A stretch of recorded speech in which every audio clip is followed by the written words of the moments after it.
zakaj je pomembno, da smo strateški, ne samo tehnični, tudi kadar objavljamo recimo razne videe ali pa na socialnih omrežjih, ko dajemo kakšne objave in tako naprej. Skratka, zakaj treba te stvari gledati celostno, ne, v smislu pač, ne samo, da so to pač, ne vem, neki posnetki, pa ne vem, neke zadeve, pa neki video vodiči, pa tako naprej, ampak da je v zadnji vedno strategija, ki nekako pelje oziroma ki ima marketinško vrednost.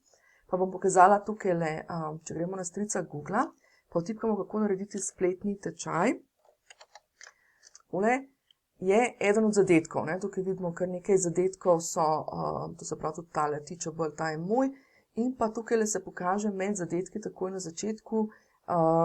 video, YouTube video, kako od ideje do narejenega spletnega tečaja, in to je pa dejansko ta moj video, in ta moj video ima tudi v spodaj potem še, to se pravi, poleg tega, da na to, da najdemo, to se pravi, da je ta prvi video, mislim, da je ta video med prvimi zadetki, oziroma med očitnimi zadetki, bi se rekli, je seveda tukaj poskrbljeno tudi za to, da je v opisu tudi še link na moje brezplačne programe, kamor se pa lahko ljudje, ki so mogoče po naključju pogooglali tale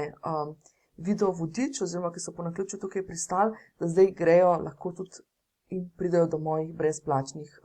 programov.